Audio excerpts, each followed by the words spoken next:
Hey guys, Victor here with a brand new video. Now this time it's a little bit different.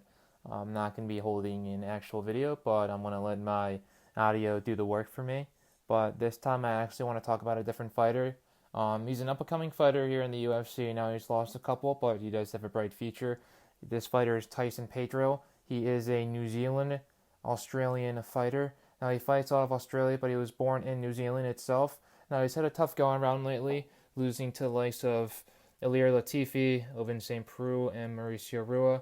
He has a 7-3 MMA record. He's 3-3 in all in the UFC with this short career with a promotion so far. But he's a good fighter. He's got a lot of power.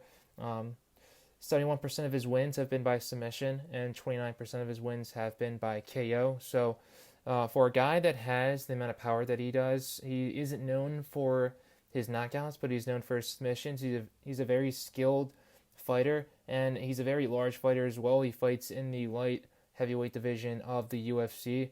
Now, I know he's had a couple of losses lately, and he's been sidelined ever since his loss to Mauricio Rua, who's the former UFC light heavyweight champion.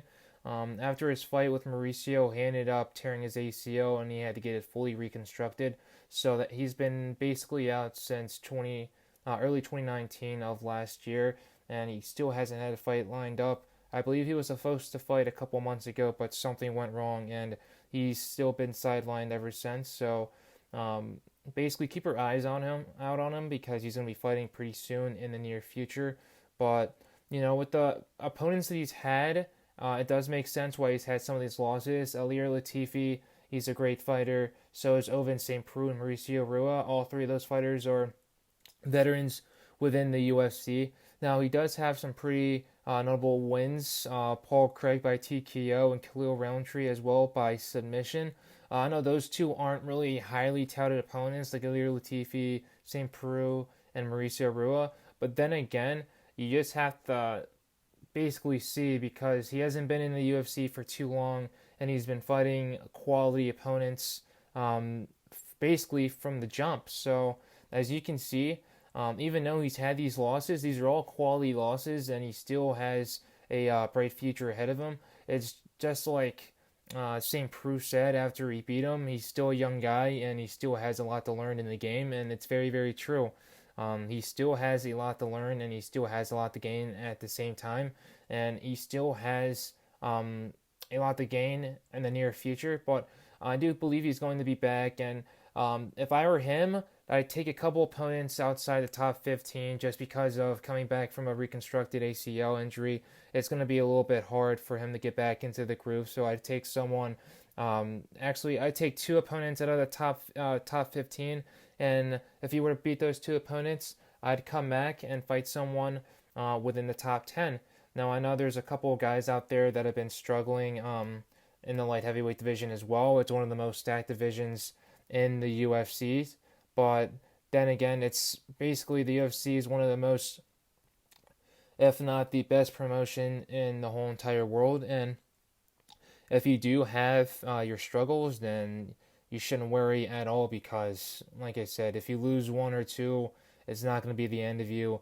Even though he's 1-3 in his last four fights, that kind of does jump out, and especially for guys like Dana who want nothing but the best in the UFC. And I feel like if you were to lose another one or two more, then he'd probably be bounced for the promotion. But like I said, if I were him, I'd face two guys outside of the top 15, and then if he were to get those wins, I'd try to go after a couple guys out there, such as Ronaldo Souza or Magomed and Kelev, or even Misha Serkinov. Those would just be some of the names out there that I would even throw out. Maybe even Johnny Walker. Johnny Walker hasn't been winning lately, so I'd also throw Johnny Walker out there as well. But all in all, Tyson Pedro, he's got a lot of talent.